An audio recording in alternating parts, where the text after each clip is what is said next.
Eh bien salut tout le monde, c'est Zelbot, aujourd'hui on se retrouve donc pour une nouvelle vidéo. Donc aujourd'hui ça va être l'unboxing simplement d'une montre, c'est pas commun mais je voulais le faire, j'avais envie de le faire. Donc elle est juste ici, on va passer sur l'autre vue. J'ai eu un problème sur l'enregistrement, niveau qualité vidéo c'était vraiment pas ouf, c'est ça savait à rien. Du coup ce que j'ai fait c'est que je retourne la scène, je retourne l'ouverture, donc forcément il n'y a plus certaines choses qu'il y avait comme par exemple l'étiquette ou le film de protection de la vitre, mais c'est pas très grave. Et au moins la montre est déjà à ma taille puisque j'ai dû la mettre à ma taille entre temps. Du coup, la boîte se présente comme ça. On a D1 Milano marqué ici avec la localisation GPS normalement de la ville de Milan, je crois. Alors, la boîte est très jolie. Elle est assez petite, c'est pas une grosse boîte, mais ça suffit. Seul petit défaut que je peux noter, c'est que ici, voilà. Ici, il y a eu un impact sur le bord, c'est pas très grand, vous voyez là, à côté de mon doigt. Je sais pas si c'est par rapport au transport ou autre, mais après, moi, ça me dérange pas. Je trouve pas que ça soit très gênant, c'est juste la boîte. Tant que la montre est en bon état et marche bien, tout est bon. Avec la localisation GPS juste en dessous. Alors ensuite, on a un petit guide. Bon, là j'ai mis les maillons dedans, donc forcément il est un peu gonflé. Normalement il n'est pas gonflé. Ce qu'on retrouve dedans, c'est simplement le manuel d'utilisateur et un petit code à rentrer pour le Loyalty Programme qui permet d'avoir ces programmes de fidélité. En bref, c'est ça. Quant à la montre, du coup, elle est ici.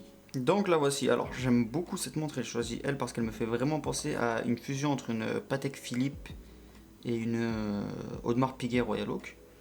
Avec ce bracelet comme ça la couronne tout autour de cette manière. Je l'ai prise dans une version très simple. Je l'ai prise dans un coloris tout ça assez simple. Puisque voilà, j'ai pris un cadran tout simplement noir et en acier. Alors au niveau de la montre, elle fait quand même 100 poids, c'est-à-dire personnellement je trouve pas que ça soit réellement gênant, mais je sais que ça peut gêner certaines personnes effectivement. Si vous n'aimez pas les montres lourdes, tournez-vous plutôt vers la version à quartz de la marque. Alors après sur tout le reste du bracelet, il y a une finition, j'ai l'impression, comme on peut voir, un petit peu brillant mais aussi brossé. Je vais essayer j'augmente un peu la luminosité pour que vous puissiez voir ce que je vais vous dire. Je pense que vous remarquez ce que je vais vous dire. Elle prend beaucoup les traces de doigts.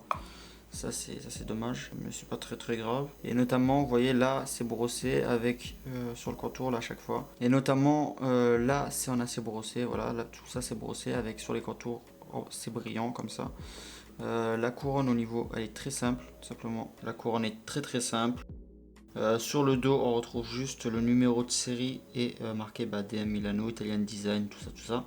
Elle est waterproof jusqu'à 5 ATM, ce qui fait environ 50 mètres. Donc bon, on va dire, faut pas faire de plonge avec, mais par contre, si imaginons que vous vous baignez à un moment, ça fera l'affaire, quoi. Il n'y aura pas besoin de l'enlever. Au niveau du fermoir, c'est un fermoir papillon. Alors, je suis pas fan, mais ça fait son taf et c'est assez esthétique.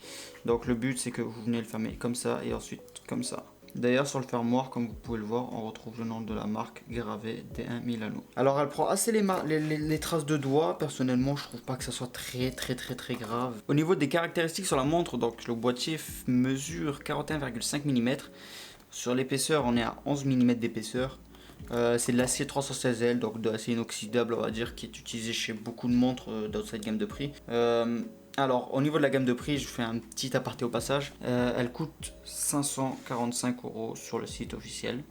Donc ensuite, pour le verre de la montre, on est sur du verre minéral avec un traitement anti-reflet bleu. Et au niveau du mouvement à l'intérieur, c'est un mouvement automatique de chez Seiko, le SII NH35, tout simplement. Et elle est étanche jusqu'à 50 mètres de profondeur.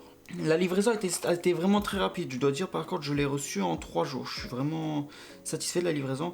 Bon, à part le petit défaut sur la boîte et un autre défaut que j'ai pu noter, vous allez le voir ici, c'est sur la boîte ici, ça se décolle. Donc bon, on met un coup de glu et ça passe. Mais c'est vrai que sur le coup, j'ai eu du mal à la retirer la première fois, mais c'est pas très grave au final.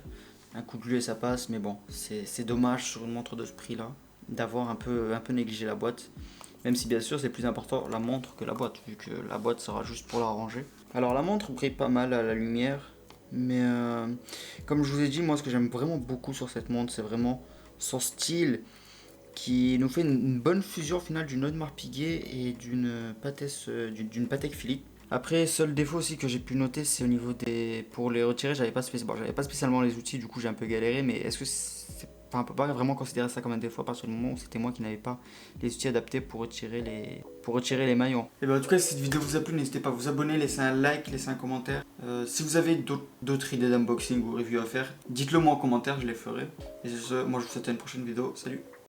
City lights, Bugatti riding slow tonight, 'cause I'm loving every moment.